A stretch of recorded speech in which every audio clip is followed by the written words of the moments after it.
The African Cup of Nations has started with 15 of the 24 coaches native to the country whose team they are leading. But even just a decade ago, European coaches were still preferred by the national associations. Many European football coaches have made a name for themselves in Africa. The Frenchman Claude Leroy, nicknamed the White Wizard, the German Winfried Schäfer, and more recently Hervé Renard, another Frenchman who won the African Cup of Nations with Zambia and Ivory Coast. For the most part, African coaches have been forced to settle for interim positions after being replaced before the major competition came around. This lack of confidence in African coaches has therefore been explained through the prism of results. The statistics point slightly in favor of foreign coaches, but according to Mangusuba, this is misleading, with foreign coaches giving more support and backing up their native counterparts. Of the 32 editions of the African Cup of Nations since its creation in 1957, 15 have been won by native coaches. Of these, Charles Koumi Giafi of Ghana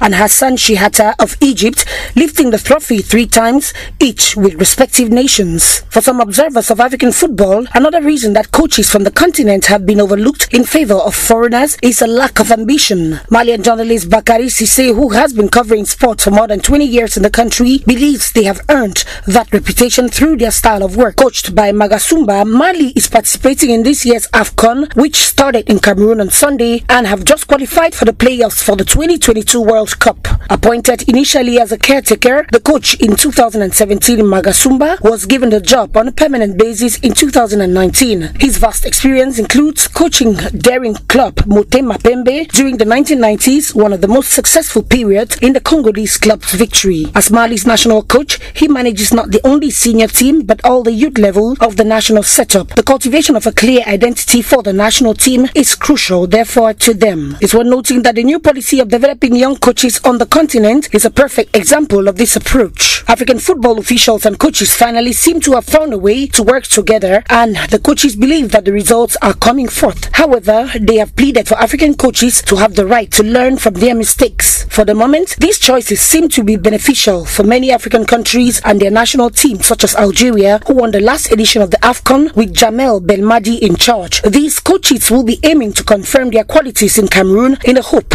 that their national associations continue to put the faith in them.